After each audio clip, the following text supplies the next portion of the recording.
C'était le tout premier essai de l'AK-47. Coup de feu.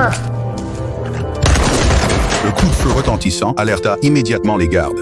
Ils arrêtèrent l'homme, mais alors qu'il contemplait le trou de balle parfaitement rond, il affichait un sourire de joie intense. Il fut ensuite conduit devant le général.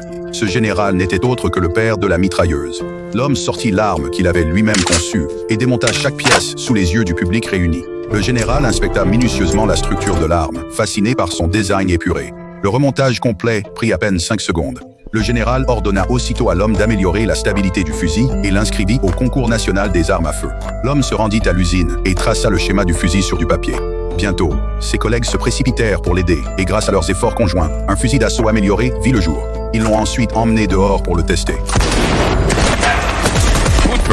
En examinant les trous de balles sur le canon, l'homme constata que le fusil n'était pas encore parfait. Durant l'amélioration, il découvrit de multiples défauts dans l'arme. Il ajoutait continuellement des pièces, mais à chaque fois, de nouveaux problèmes apparaissaient. C'est alors qu'il se remémora son enfance. Un jour, il avait fixé un tube d'acier sur une planche de bois et taillé des rainures avec un couteau.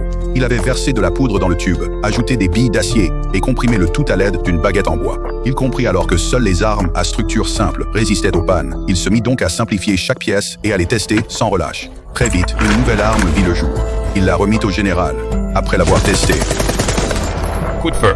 Le général en fut pleinement satisfait. Le jour du concours, afin de reproduire les conditions du champ de bataille, toutes les armes en lice furent plongées dans l'eau, puis recouvertes de sable. Sous ces conditions extrêmes, les autres fusils furent incapables de tirer à cause de l'eau ou virent leurs gâchettes bloquées par le sable. Mais quand l'homme épaula son fusil, que ce soit en tir simple ou en rafale, la précision ne bougea pas d'un pouce. Finalement, l'homme remporta le championnat. l'AK-47 fut ensuite produit à grande échelle, dépassant les 100 millions d'exemplaires.